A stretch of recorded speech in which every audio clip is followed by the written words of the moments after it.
Elogiado por estar aqui nessa noite como um convidado para este evento maravilhoso. Eu gostaria de convidar os irmãos a abrirem as suas Bíblias em Atos dos Apóstolos, no capítulo de número 2.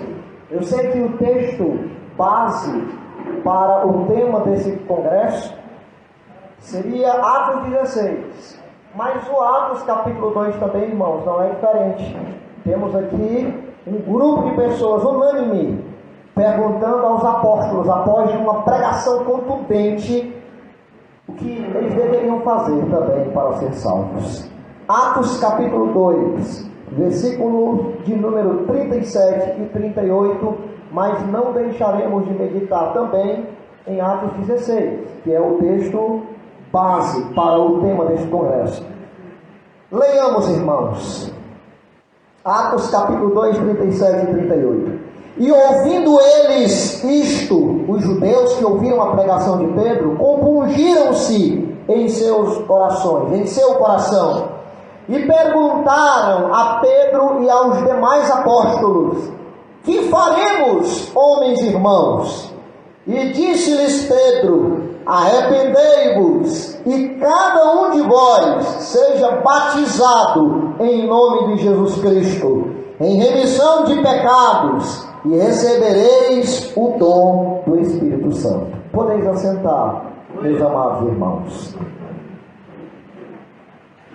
Como já é sabido daqueles que estiveram aqui desde o primeiro dia, nós sabemos, irmãos, que o texto de Atos dos Apóstolos, no capítulo de número 16, que foi a base textual para este congresso, para essa conferência de aniversário, ele parece estar na mesma sintonia, na mesma semelhança que Atos capítulo 2.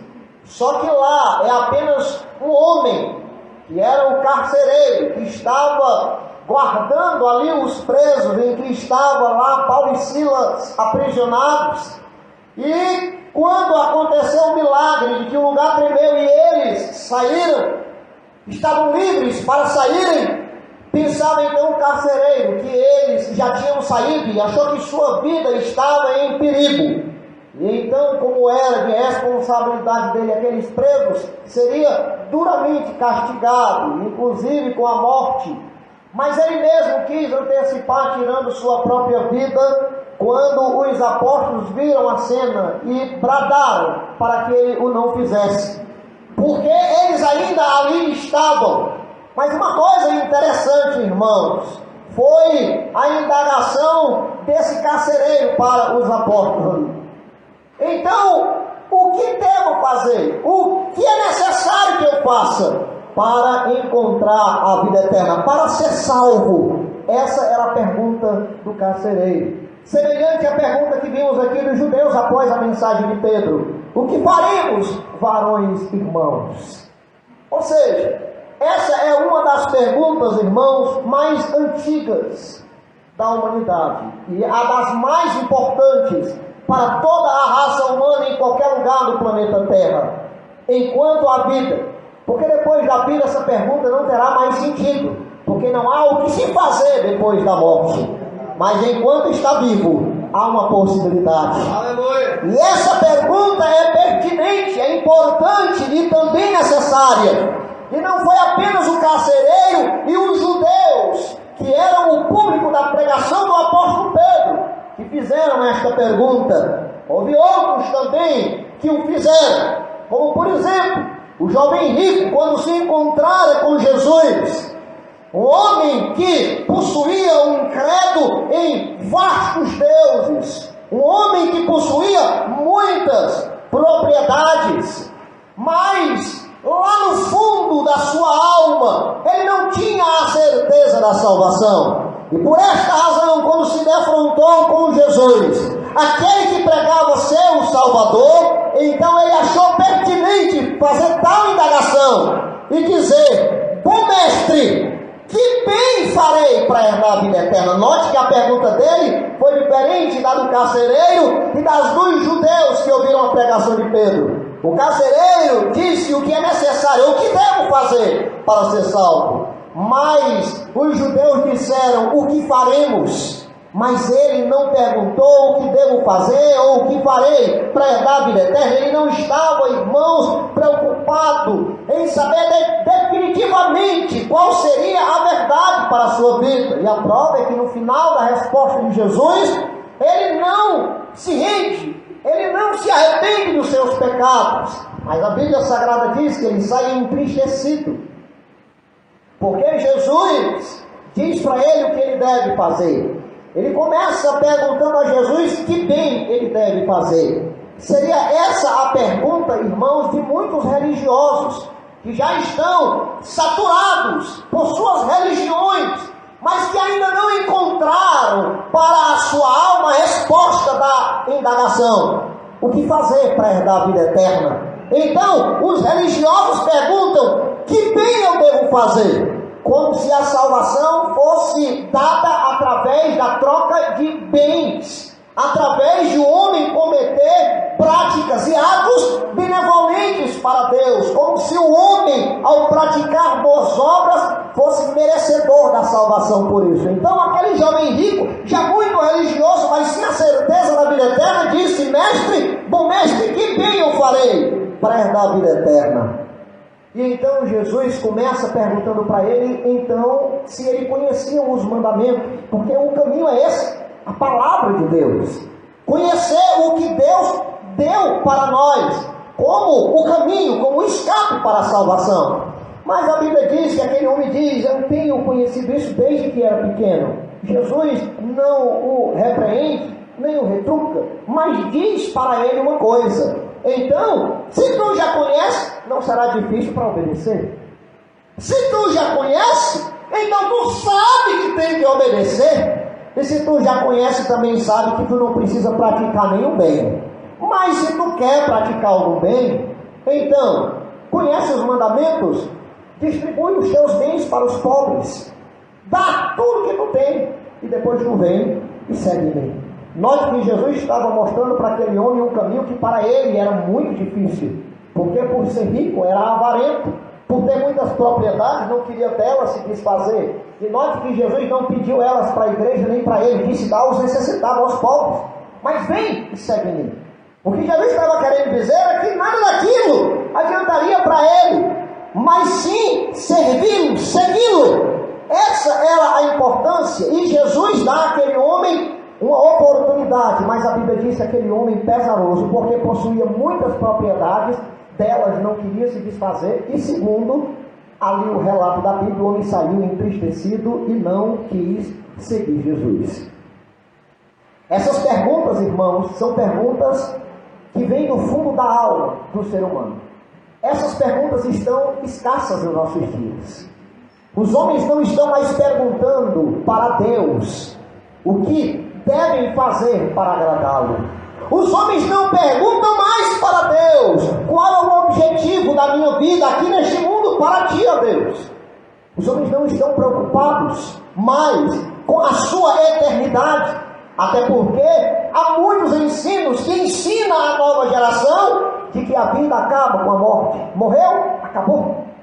Há muita gente que diz: a morte é o salário do pecado, quem morreu já recebeu a sentença pelos seus pecados e acabou.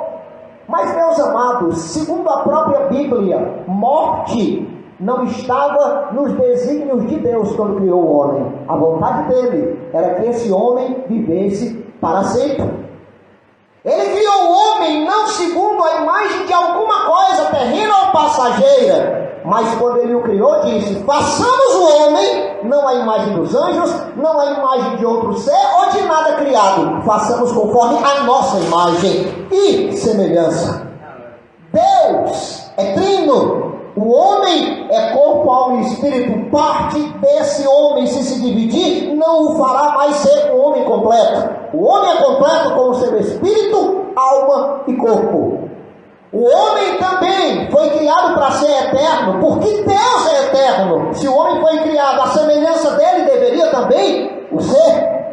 Mas antes que a morte chegasse a esse homem, Deus o avisou: não coma, Há muitas ideias loucas e filosofias loucas por aí que dizem que Deus arquitetou o pecado para que entrasse a morte e a coisa ficasse do jeito que está. Jamais. Muito pelo contrário. Há muitas pessoas que perguntam: se Adão não tivesse pecado, como é que seria? Nós não sabemos, mas eu digo para você que Deus, como é eterno e todo-poderoso, Ele sabe, e sabe das duas vertentes. Saberia como seria se o homem não tivesse pecado, e sabe também depois do pecado. E por isso Ele antecipou ao homem que não comesse do fruto, que não o desobedecesse.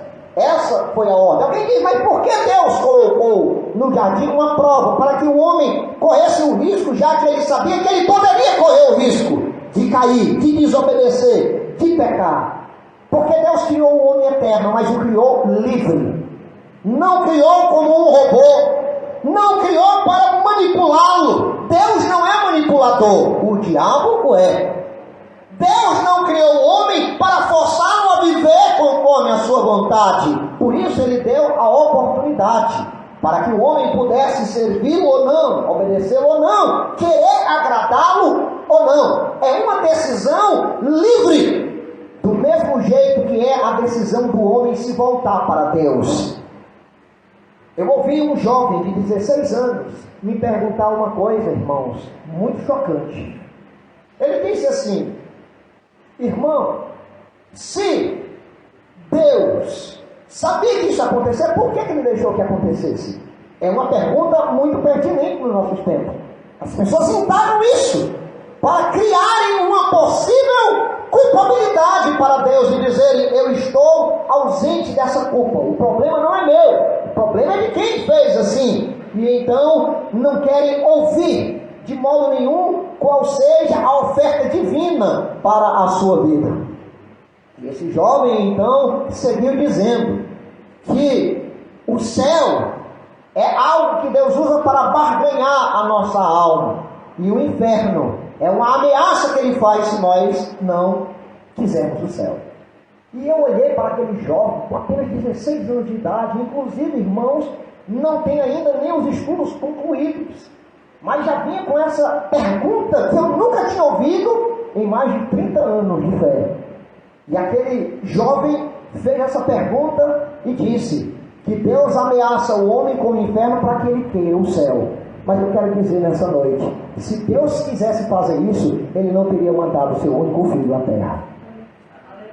Porque em João 3,16 diz que Ele amou o mundo pecador, o mundo transviado, o mundo longe dele, o mundo jaz no maligno, mais do que o seu próprio filho. E a Bíblia diz que Ele o entregou para que todo aquele que nele cresce não pereça, mas tenha a vida eterna. Deus não propôs o mal, Ele antecipou o homem que o mal existiria e que poderia destruí-lo, mas Ele não o forçaria nem a dizer não e nem a dizer sim para o mal, porque Deus, irmãos, é um ser livre. O mal surgiu e apareceu, não partiu da intenção divina, mas partiu de sua criação. Ele, na verdade, dá liberdade para todos, assim como deu para os anjos que caíram. Ele também dá para o homem caído um escape, uma chance, uma solução.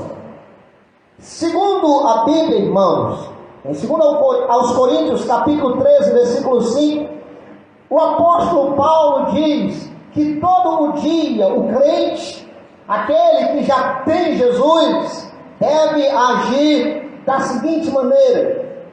2 aos Coríntios, capítulo 13, versículo de número 5.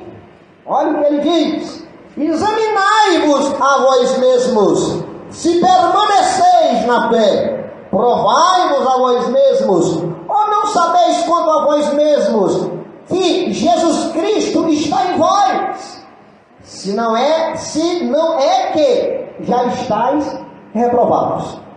Ou seja, quanto à salvação e à vida eterna, somente em Cristo. E ele diz para os que já o têm: Se é que os tem, se você o tem, examine-se, comprovem, tenham plena certeza. A fé não é irracional, a salvação não é algo que você não terá certeza, a não ser no dia do grande trono branco ou do juízo final. Não! A salvação é algo consciente, é algo para o presente e é algo de uma decisão racional. Por isso que Paulo diz: provai a vós mesmos se permaneceis na fé. O que ele está querendo dizer é: se permaneceis numa fé que salva. Aí ele diz: e provai-vos a vós mesmos. Todo dia nós temos que provar, irmãos, não é a Deus, nós temos que provar é a nós, se nós realmente estamos dentro dos planos que ele planejou para nós.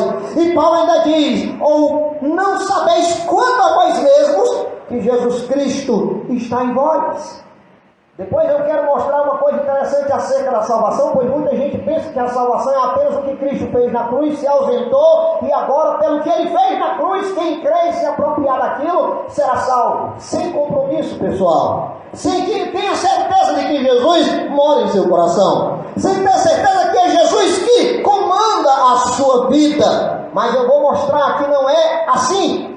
E baseado nesse texto, irmãos, nós vamos ver algumas perguntas que podem nos ajudar a encontrar essa convicção em nossos corações. Por exemplo, somos cristãos no sentido do termo bíblico ou somos cristãos apenas nos termos culturais do país?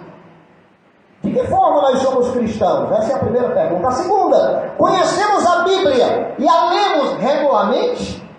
Ou apenas a temos aberta na nossa estante no Salmo 91? Terceira pergunta: cremos no que a Bíblia diz sobre Jesus Cristo, sua morte e sua ressurreição? Nós cremos ou apenas fomos informados de que isso aconteceu? Assim como aconteceu o grito do Ipiranga, assim como aconteceu com Thomas Edison, que criou a luz elétrica. Será que nós cremos em Jesus Cristo como uma pessoa que existiu, como alguém que morreu por mim e ressuscitou? Será que eu creio ou apenas eu tenho essas informações? Só abrindo um parênteses, tal informação não salva. Eu preciso crer nesses fatos. Quarta pergunta: entendemos que a morte de Cristo foi expiatória por nossos pecados?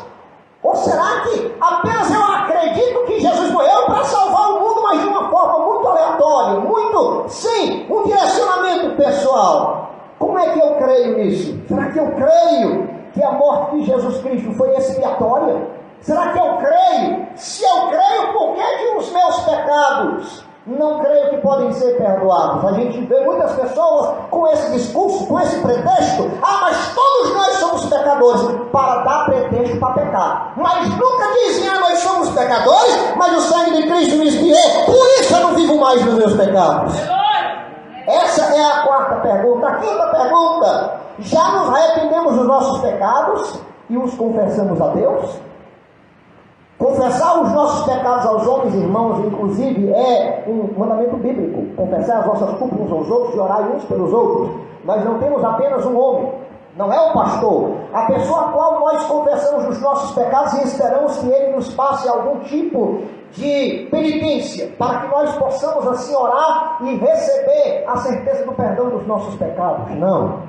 Nós confessamos as nossas culpas uns aos outros. Para quê? Não para que os outros nos perdoem, mas para que os outros orem por mim, para que eu me sinta mais edificado e também mais preparado para continuar a jornada, me livrando das práticas pecaminosas. E eu as não confesso para que a igreja ou mesmo os irmãos nos absorvam. É diferente da religião em que o homem absorve os pecados daquele que os confessam. Mas será que nós nos arrependemos dos nossos pecados e os confessamos a Deus? Ou será que nós queremos apenas mostrar para os homens que estamos arrependidos? A sexta pergunta: cremos que Ele nos perdoou? Se você aceitou Jesus, se você já confessou os seus pecados a Ele, se você já disse: eu estou arrependido, quero abandoná-los. Agora a pergunta é: você crê que Ele perdoou? Você crê que o perdão foi dado? Você crê que seus pecados foram confiados? A sétima pergunta: cremos em Cristo como nosso pessoal Salvador? Já o recebemos como nosso interpessoal Senhor? Temos por princípio obedecê-lo em tudo? Ou será que a nossa vida está cheia de restrição? Não, Jesus, tu manda nisso aqui, quem manda sou eu. Não, Senhor, eu faço isso aqui, mas isso aqui não dá para mim. Será que é assim que estamos vivendo? Ou nós cremos que Jesus é o nosso Salvador pessoal e é aquele que verdadeiramente e pessoalmente tem todo o governo sobre a minha vida?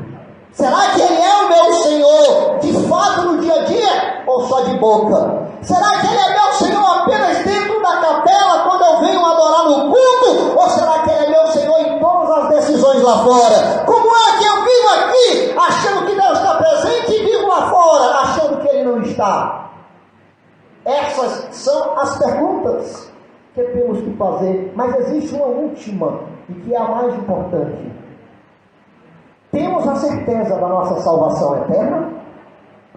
Ou será que nós cremos que a salvação é apenas por um tempo ou ela pode se perder e cessar por alguma coisa? Como é que eu creio que estou salvo? De que forma eu tenho fé que eu estou salvo? Será que alguém pode crer que está realmente salvo ou eu tenho que deixar tudo para o dia do juízo? São essas as perguntas que eu gostaria que você nessa noite pudesse fazer uma análise na sua própria vida, para que você possa examinar se a sua vida verdadeiramente condiz com o que diz a Sagrada Escritura.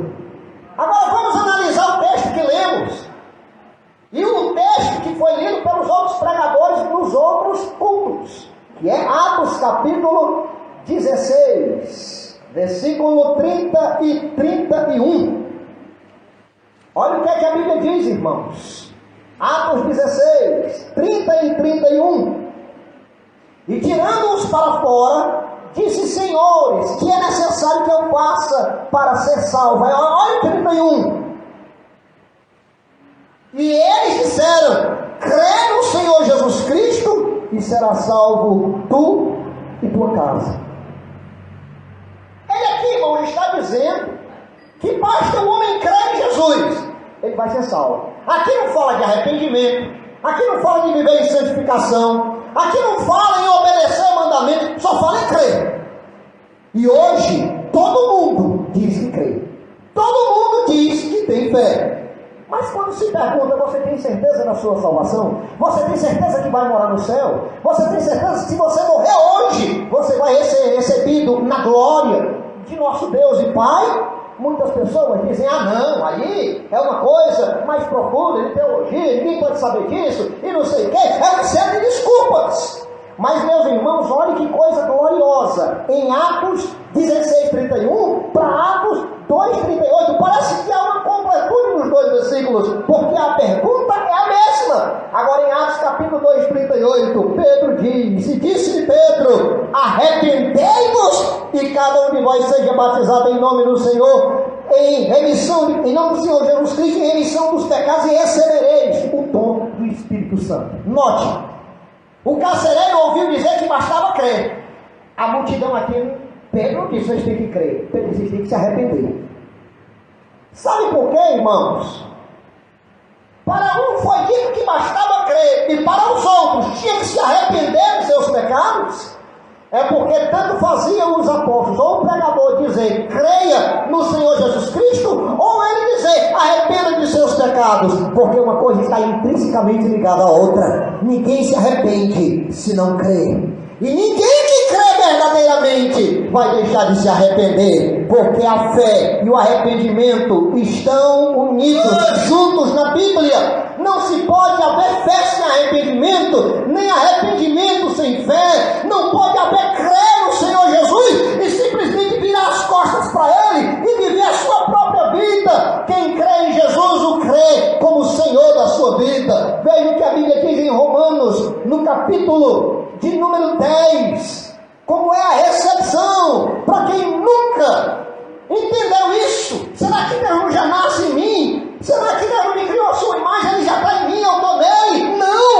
Ele criou todos os homens segundo sua imagem e semelhança, mas o pecado afastou, o pecado fez uma separação entre Deus e o homem, foi cortada a ligação, e agora para retornar tem que ser por este caminho. Veja o que diz a Bíblia em Romanos 10:9, a saber, se com a tua boca confessares ao Senhor Jesus e em teu coração creres que Deus o ressuscitou dos mortos, será salvo. Note, confessar ao Senhor Jesus, confessar Jesus como Senhor. Quando alguém confessa Jesus como Senhor é porque está arrependido, é porque diz: eu não aguento mais os meus pecados, a minha vida de pecado está longe de ti, está indo para outra direção. Mas quando ele confessa a Jesus como Senhor, ele está dizendo: eu estou arrependido na minha velha vida. E note, tem que confessar com a boca, ou seja, o arrependimento tem que ser visível. Ninguém sabe quem se arrependeu de verdade, a não ser que se fale e que se pratique as obras do arrependimento.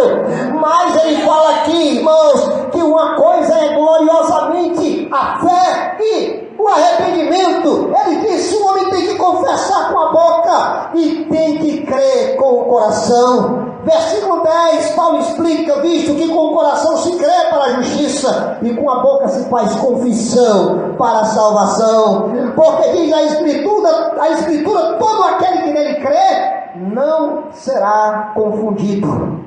E no versículo de número 13 ele diz: porque todo aquele que invocar o nome do Senhor será salvo. Não será, note, será quando invocar. E depois que invocar, nós vamos ver que depois que invocar não tem o será, não tem no futuro, não tem o depois, é imediato. A fé leva a Deus a salvar o pecador imediatamente. A teologia ensina, irmãos, que a salvação ela tem 3 tempos em uma só. Ela começa instantaneamente pela fé no Espírito, transformando o Espírito, fazendo o homem uma nova criatura por dentro, transformando ele num novo ser, criado agora, diferentemente do que ele era antes. E agora, segundo a teologia da salvação, ela ensina que o homem, quando aceita Jesus, é salvo instantaneamente, mas existe ainda partes do homem que ainda não foram completamente salvos. Eu vou dizer por quê.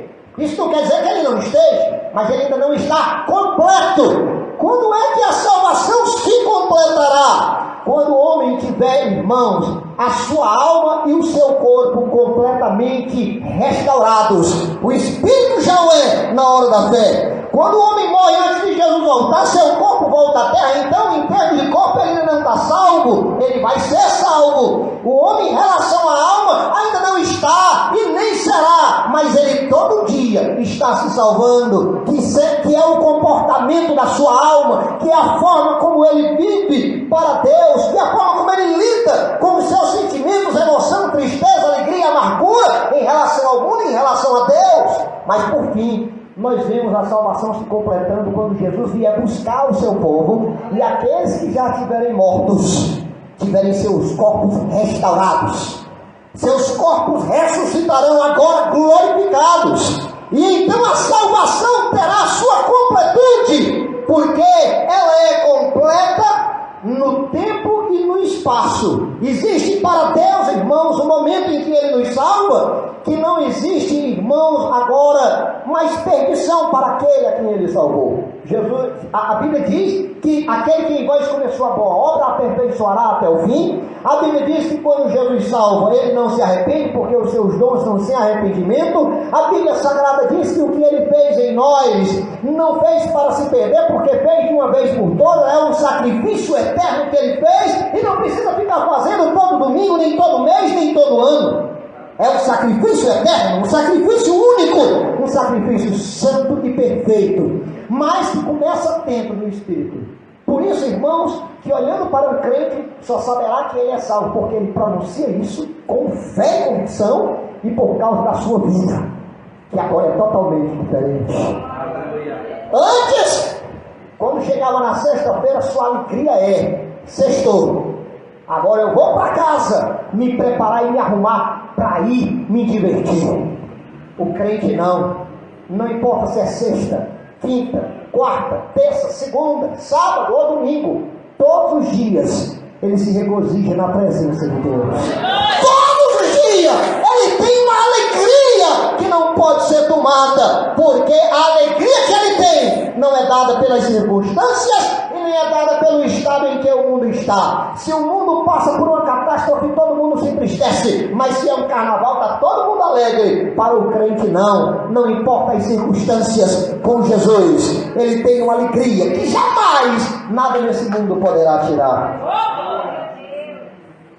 Segundo a Bíblia, irmãos, esses dois textos, eles se complementam. Atos 2:38 e Atos 16:31. Em Atos 2:38, fala-se só do arrependimento. Em Atos 16:31, fala só da fé, só do crer. Tem que crer. E tem muita gente que pensa, não basta eu crer. Mas a questão é que o crer não está divorciado do arrependimento. Porque aquele que crê se arrepende. Porque para poder crer, precisa conhecer. Para poder crer, precisa saber em quem está crendo. Por que está crendo? Para poder crer, é preciso saber o motivo pelo qual, quando se crê, vai passar a viver agora. Olha como é interessante. Segundo Atos 2:38, o arrependimento está ligado a uma coisa, irmãos, interessante, que também não é produzida por nós, assim como a fé. Note, tanto o crer como se arrepender não é produção nossa. Tem muita gente que diz, no dia que eu quiser crer, eu creio, como se dependesse dele. Não, no dia que eu me arrepender desse pecado, eu deixo e acabou, como se dependesse dele. Mas duas coisas, irmãos, que são extremamente necessárias. A vida do homem não depende do homem, ela depende de Deus. Mas uma coisa há que está lá dentro do homem, uma porta, abre, destrava uma brecha, para que Deus possa então dar aquilo que Ele quer dar a todos os homens, que é a sua salvação. Olha o que a Bíblia diz em Atos 11:18, acerca do arrependimento. Atos 11:18, ele diz assim, quando Pedro vai explicar acerca da casa de Cornélio, que ele se arrependeu, era um gentio, não era judeu, e ainda recebeu o Espírito Santo na hora que creu, antes mesmo de descer as águas. Aí no versículo de número 18 ele diz, e ouvindo estas coisas, apaziguaram-se e glorificaram a Deus. Quem? Os judeus que estavam pedindo uma explicação a Pedro, de ter comido na casa de um gentio, e até transmitindo para eles as promessas da salvação e do Espírito Santo. Aí ele vai dizer aqui, e glorificaram a Deus quando ouviram isso, e ainda se apaziguaram, dizendo, na verdade, até os gentios deu Deus o arrependimento para a vida. Eu digo uma coisa para você, que ainda não experimentou essa vida, que ainda não recebeu de Deus a fé nem o arrependimento verdadeiro. Não é uma fé da religião dos pais, não é uma fé da religião da cultura do país, não é uma fé meramente mental, racional, mas falando-se de salvação, existe uma fé, e somente esta fé pode salvar, e você não tem, e o pastor não pode te dar, e o teu pai crente não pode te dar, tua mãe crente não pode te dar, o teu irmão crente, teu amigo mais chegado crente não pode te dar. Só existe um que pode te dar, é Deus. Tanto a fé quanto o arrependimento. E note o que ele diz aqui, que se alegraram por ver que até para os gentios Deus deu o arrependimento. Quem é que dá o arrependimento? É Deus.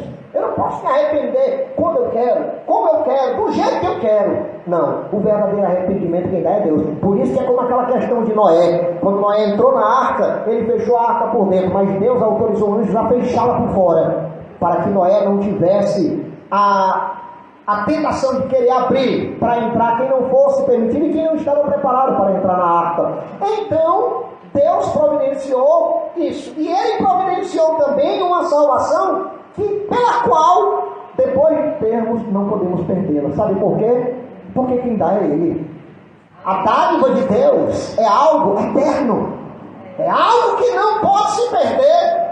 Mas irmão, e se o homem não quiser, aí é problema dele. Mas Deus quer dar a todo aquele que, arrependido por ele mesmo, através de uma ferramenta que eu vou já dizer qual é, somente dessa maneira ele pode ser salvo, de outra forma não pode.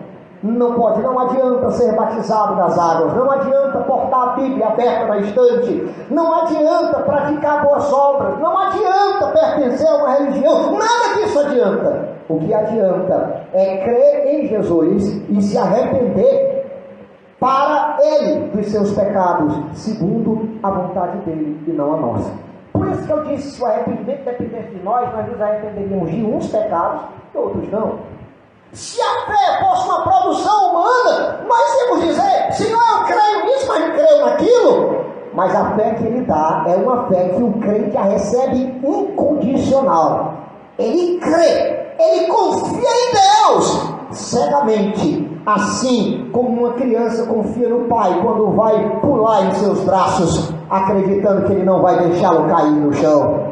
Assim como o cego que não enxerga tem os seus meios, como a sua bengala e outros métodos para não cair em um buraco. Pois bem, do mesmo jeito, é aquele que recebeu a fé e o arrependimento que vem diretamente de Deus.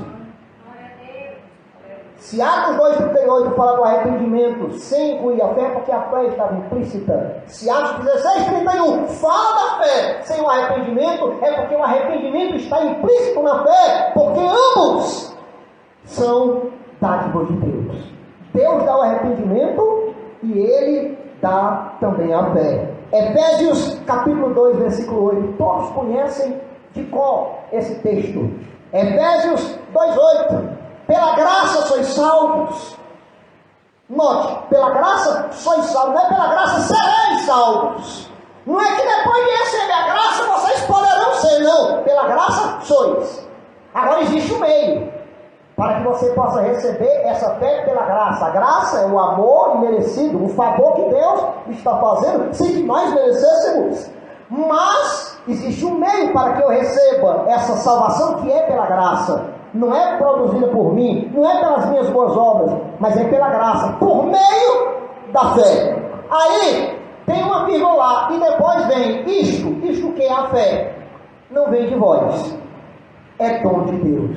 Se Deus der o arrependimento, é Ele também que dá a fé. Se Ele dá a fé, juntamente veio o arrependimento. Quem crê em Jesus se arrepende dos seus pecados. Quem se arrepende dos seus pecados está pondo sua confiança inteira nas mãos de Jesus. Caso contrário, é como um paciente que precisa de transplante de coração e não se entrega inteiramente ao médico. Não deixa o médico lhe anestesiar para que ele durma e não interfira. É como se ele dissesse, não, dá só meia dosagem da anestesia para que eu fique acordado e eu veja e tal. Não, irmãos. Ou o médico anestesia total para trocar o coração tranquilo, ou então o paciente não terá um novo coração. Assim é a salvação. Ou o homem se entrega plenamente, ou então com suas reservas será perdido e cairá em perdição.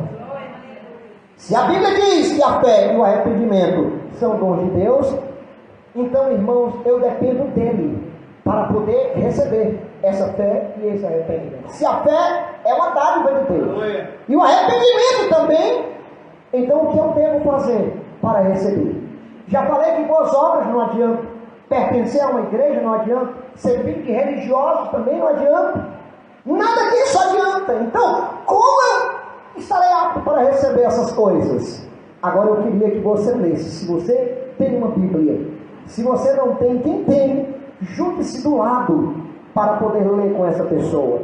Romanos capítulo 10, versículo de número 17. Alguém tem pregador, mas eu já tenho fé desde que eu era menino, porque meus pais me ensinaram a crer em Deus. É verdade, seus pais me ensinaram a crer em Deus, mas eles me ensinaram através de meios para que você pudesse compreender, mas tinha que haver um dia em que você pudesse compreender esse meio. E o meio, irmãos, que nos faz chegar à fé, está aqui, em Romanos capítulo 10, verso 17. Diz assim, de sorte que a fé é pelo ouvir. Tem tradução que diz, de sorte que a fé vem. Por que a fé vem? Porque ela não nasce dentro de nós, ela não está dentro de nós. ela vem de Deus, é dádiva, como vimos em Efésios, de sorte que a fé vem pelo ouvir, e o ouvir pela palavra do pastor, pela palavra dos filósofos, pela palavra dos professores de história, não, pela palavra de Deus. Somente a palavra de Deus é poderosa para gerar a fé que salva. Somente a palavra de Deus é poderosa para gerar a fé que leva ao arrependimento e à salvação. É a pregação da palavra de Deus.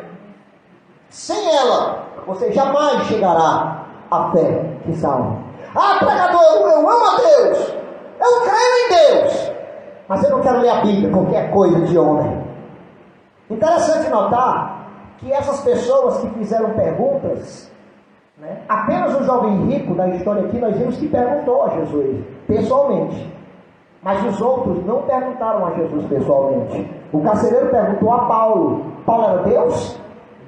Paulo era o Espírito Santo? Era um homem divino? Não, era um homem. E ainda se considerou o principal dos pecadores. E quando pecava, reconhecia, se arrependia e se humilhava. Mas o carcereiro perguntou para ele: o que devo fazer? E ele orientou: crer no Senhor Jesus. A multidão de judeus compungidos perguntaram a Jesus? Não, Jesus já tinha ido para o céu. Perguntaram ao Espírito Santo? Não, eles perguntaram aos homens. Note, o que faremos, varões irmãos, homens irmãos? O que é que devemos fazer para poder ser salvos? Essa pergunta, irmãos, que surge no coração da pessoa que está quebrantada e que ouve a pregação, ela deve ser feita a Deus, mas existe um meio, através de quem? Quem é o agente de Cristo aqui na terra? A igreja, o seu corpo. Cristo está na terra e tem um substituto. E o substituto de Cristo não é o pastor. O substituto de Cristo não é o Papa. O substituto de Cristo é o Espírito Santo. E o Espírito Santo está na igreja. Está nos homens santos de Deus.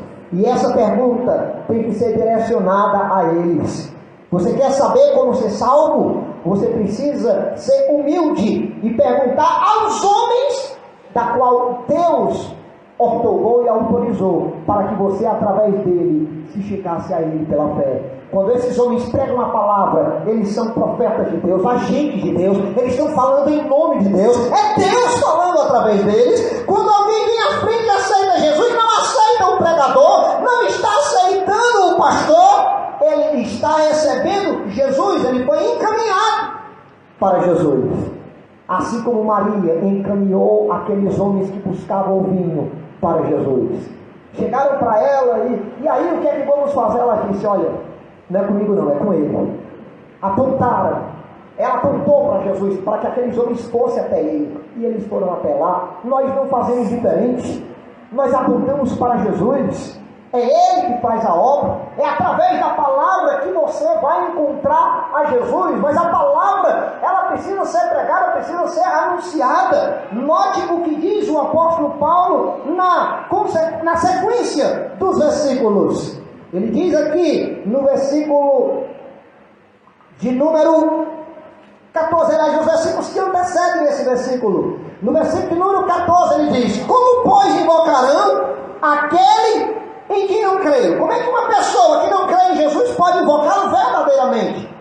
É possível que o homem seja enganado e invoque qualquer entidade que não seja o verdadeiro Deus. E ele diz: e como crerão de quem não ouviram? Mas eles precisam ouvir para poder crerem. E aí então ele diz: e como ouvirão se não há quem pregue? Note, o pregador, ou os pregadores do Evangelho, são os agentes de Deus, a qual anuncia a palavra, para que a pessoa ao ouvir, creia, e crendo, possa invocar e adorar verdadeiramente o Deus Todo-Poderoso. Aí ele agora vai se voltar não para os ouvintes, agora ele vai se voltar para quem prega. E Paulo diz no verso 15: como pregarão se não forem enviados? Como está escrito: conformosos os pés daqueles que anunciam o Evangelho da paz, que trazem alegres novas de boas coisas. Mas no versículo 16 ele diz: mas nem todos têm obedecido ao Evangelho, pois Isaías diz: Senhor, quem creu na nossa pregação?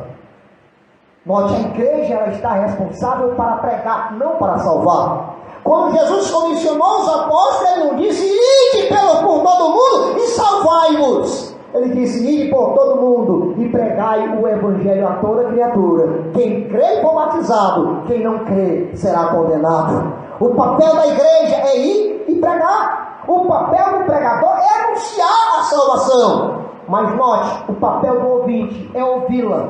E quando ouvir e abrir o coração e deixar que pela palavra o Espírito Santo gere fé e arrependimento, ele o fará. Ele não fará se alguém fizer ouvido de mercador. Ele não fará se alguém tampar os ouvidos para não ouvir. Ele não fará se alguém ouvir e não der crédito. Ele não fará nada. Por isso, ouvir a palavra, ler a palavra, portar a palavra e não deixar que a palavra faça a obra no interior ou abra o coração para que Jesus faça a obra através da palavra, de nada adianta andar com a Bíblia, falar da Bíblia, ler o texto. E até já eu conheço pessoas que são tão religiosas que quando terminam de ler o texto da Bíblia, beija a Bíblia, como se aquilo fosse sinal de reverência e fizesse da Bíblia um livro sagrado. Às vezes honrando a letra, tanto o livro, mas não obedece exatamente o que ele ensina. É preciso ter a letra, mas é preciso estar no espírito da letra.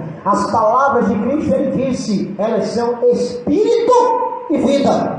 Não são palavras vazias, não são conhecimentos de teologia apenas. São palavras que geram vida. São palavras que têm poder de transformar a velha criatura em um novo homem. Portanto, a palavra é o meio pelo qual o homem receberá a fé e o arrependimento para a salvação. Agora, o que é a salvação, evangelista Cláudio? A Bíblia diz que Jesus morreu na cruz para salvar. Pronto, ele morreu, ressuscitou e foi para o céu. Só isso aí é o suficiente para salvar? É. Mas eu quero que você entenda que você não precisa apenas conhecer o fato da crucificação para ser salvo. Você não precisa apenas ler o texto e dizer: pronto, agora eu estou salvo porque a Bíblia diz que eu estou. Não. A salvação, irmãos, não é só o que Cristo fez na cruz. A salvação não foi o que Jesus veio para dar, como sendo algo que não seja Ele próprio. A salvação é Cristo em nós, a esperança da glória.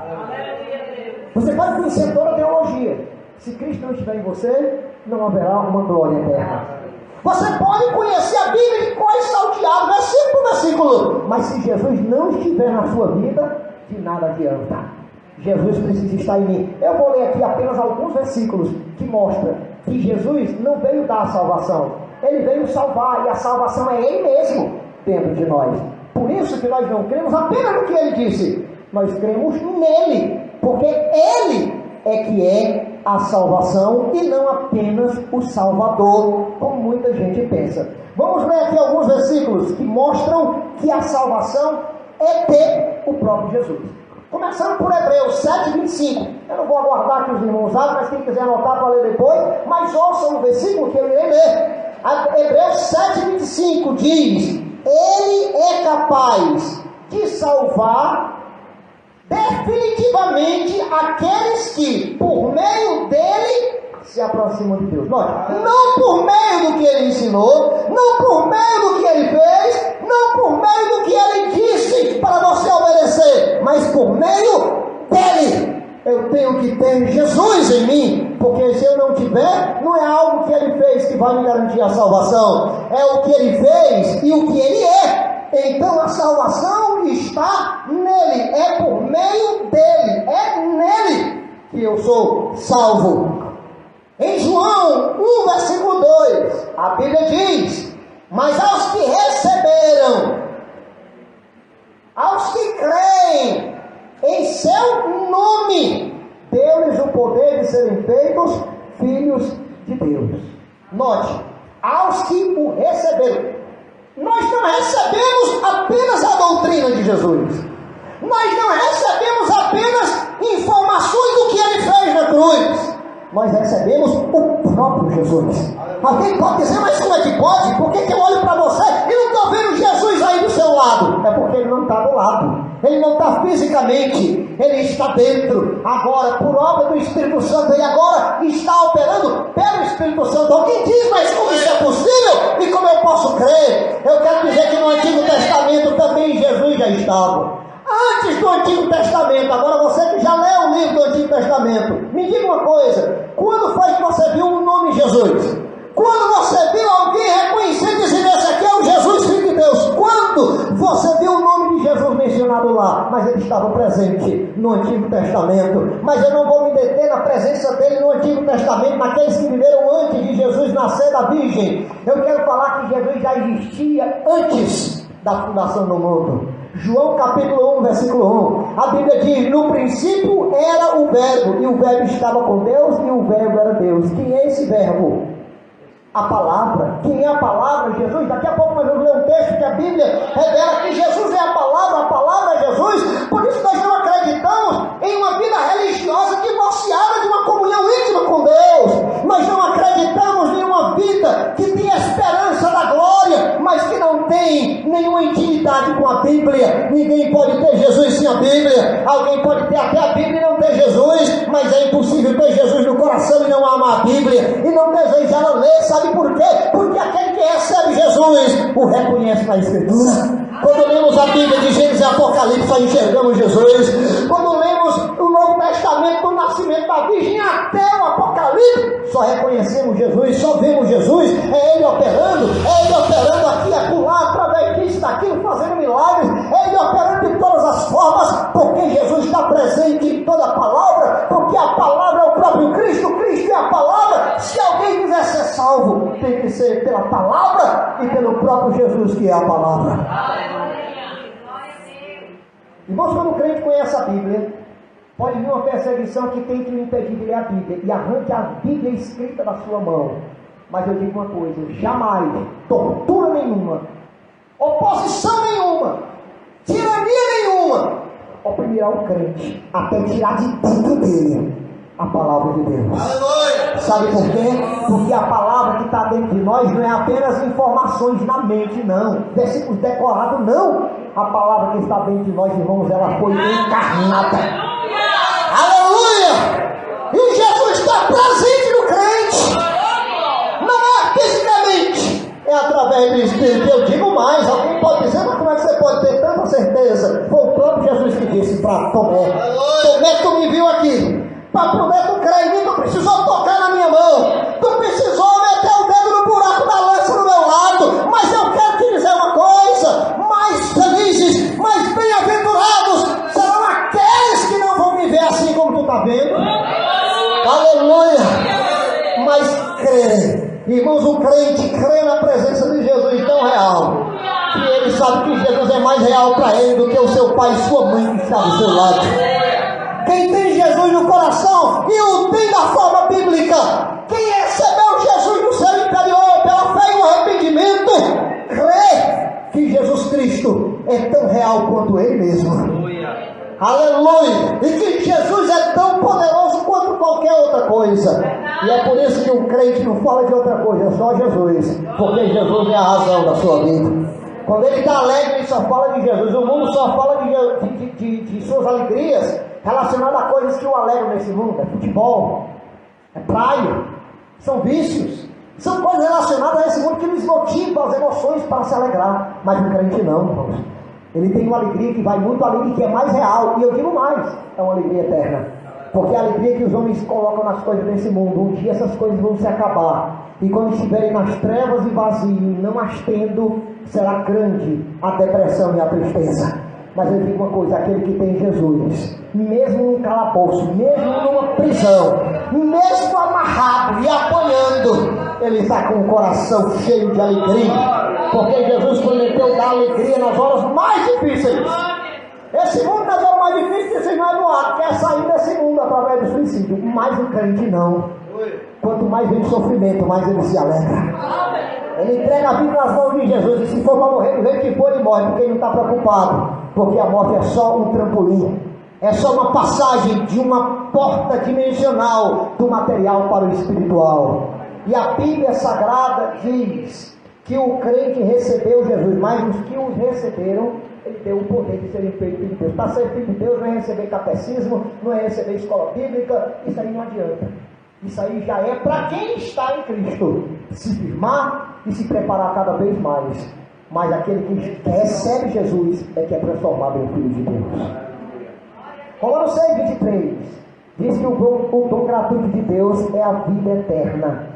Agora é interessante que ele vai dizer uma coisa: essa vida eterna em Cristo Jesus, nosso Senhor. Em Cristo, não é uma vida eterna no que Cristo ensinou, no que Cristo deu, mas em Cristo. Romanos 8:1. Portanto, diz aqui o apóstolo Paulo em Romanos 8:1, portanto, agora, nenhuma condenação há para os que estão em Cristo Jesus. Nenhuma condenação há para quem está em Cristo. Não é quem está na doutrina, não é quem está na igreja de Cristo, não. É quem está em Cristo. De nada adianta estar na igreja de que Jesus é Senhor, se não o tiver como Senhor da sua vida. Jesus, Ele quer partilhar do coração de todos. E a salvação é ter Cristo. A salvação é estar em Cristo. A salvação é ter a sua vida completamente unida à de Jesus.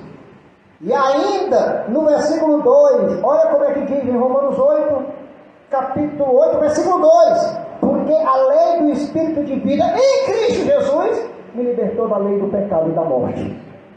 A lei do Espírito de vida em Cristo. Em Cristo.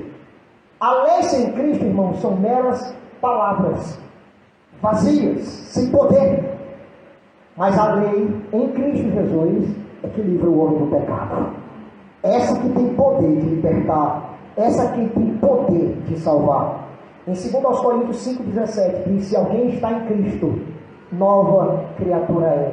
As coisas velhas já passaram, eis que tudo se fez novo. Mas não é para quem recebeu a doutrina de Cristo, não é para quem entendeu que Jesus morreu na cruz, não é para quem foi informado do que ele fez, é para quem o tem, é para quem está nele, está em Jesus. A ideia do em, irmãos, é interessante, porque esse sufixo em quer dizer dentro ou para dentro.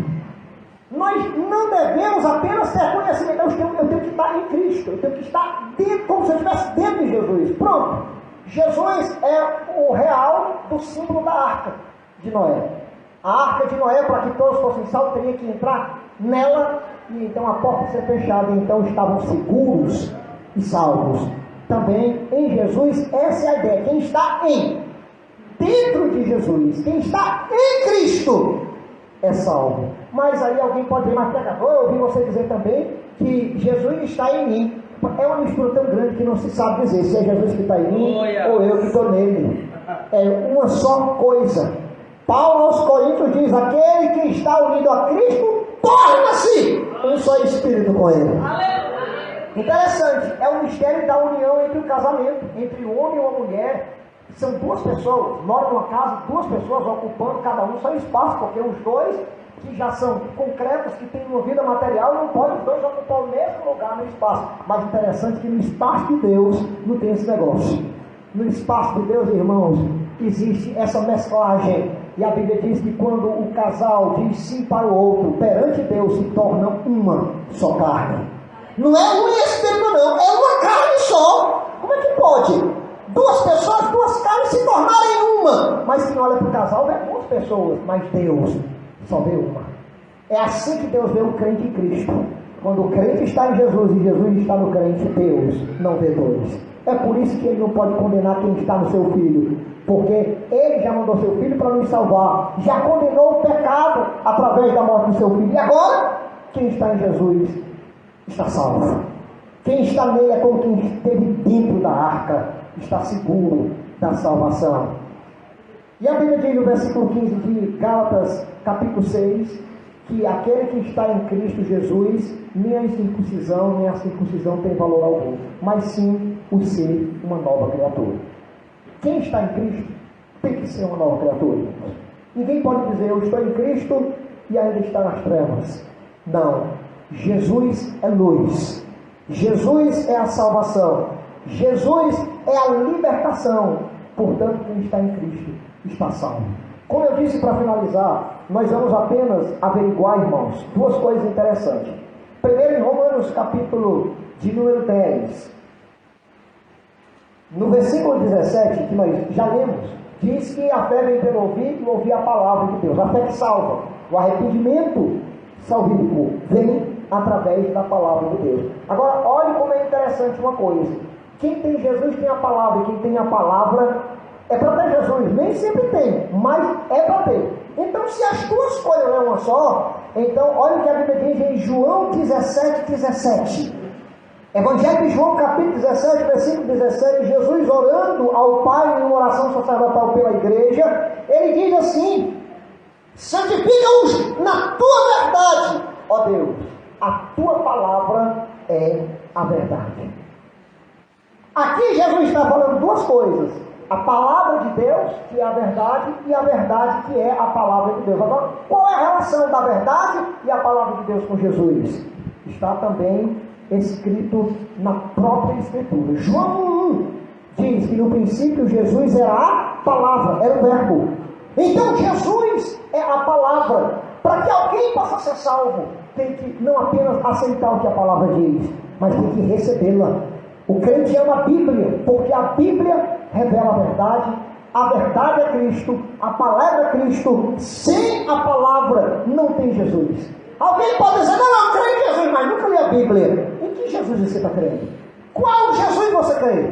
Porque o Jesus da Bíblia, ele é de acordo com a palavra. Quem lê a Bíblia vê o próprio Jesus. Quem sente Jesus, o sente através da palavra. Por isso, quem tem Jesus tem a palavra. Quem tem a palavra tem Jesus. Mas muita gente se preocupa muito: mas se eu for bonzinho, Jesus me aceita. Eu não preciso praticar tudo isso aí, não. Eu preciso apenas... Aí eu gostaria de lhe perguntar: se Deus criou o homem para ser eterno e não morrer, mas por uma só desobediência ao pecar, a morte veio sobre ele, e não só a morte física, mas a morte espiritual, a separação eterna de Deus e da vida nesse mundo, então é que o pecado é tão grave, é tão terrível, que não importa se são muitos ou se são, na concepção dos homens, pouco. Se é pequeno ou se é grande, não interessa. O menor pecado já pode levar o homem à condenação.